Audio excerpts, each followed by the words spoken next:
आपण को बहुत जन कही जे आलुमिनियम बासन रे खाद्य तैयारी करने विपदपूर्ण किंतु भाविया पड़ो यह केते विपदपूर्ण। आलुमिनियम बासन रे रोषेई कले जी आलुमिनियम खेरण हो खाद्य मिसी जाए ताहा एकदम कम ताहा आपण को विपद पहुँचेब ना कहीं से मात्रा आमर शरीर हजम कर नब।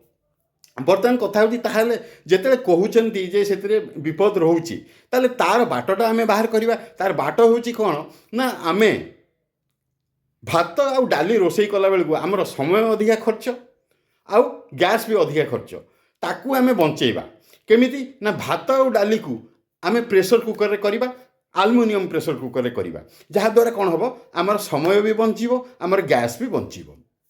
अच्छा बर्तमान आम से जो आलुमिनियम प्रेशर कुकर नवा भात डाली तो सेटा आम केते लिटर नवा आम 3 लिटर नवा ना 5 लिटर नवा कहीं 3 लिटर रे आम 3 जन पर्यंत कर 5 लिटर रे आम 6 जन पर्यंत कर आसूची कौ प्रेशर कुकर डिजाइनटा नवा गोटे इनलिड अच्छी गोटे आउटलिड अच्छी गोटे फ्लिपन अच्छी गोटे क्लिपन अच्छी।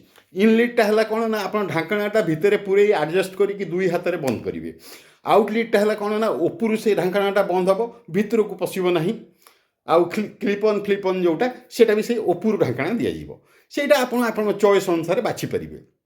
बर्तमान हूँ आप कौ कंपानी ने आप टीटीके प्रेस्टिज आउ हॉकिंस चेष्टा करूँ तापर आसला आप प्रेसर भात डाली करदेला बर्तमान आप मसलायुक्त जिनस धरतु मांस अंडा माछ बा कौन तरकारी मसलायुक्त करेंगे दहीयुक्त क्षीरयुक्त टमाटो युक्त बा लेंबुयुक्त एभली प्रकार जिनस जिते आप करेंगे तापाई आप गोटे स्टेनलेस स्टील बासन नियंतु स्टेनलेस स्टील रु खेरण हुए ना तेणु से पूरा विपद मुक्त।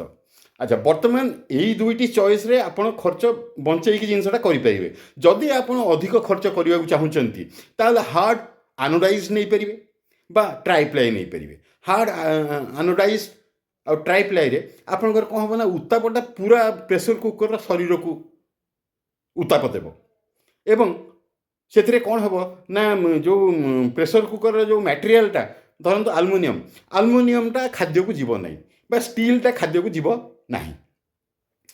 धन्यवाद नमस्कार दयाकोरी मोर चैनल को सब्सक्राइब करंतु। जय जगन्नाथ।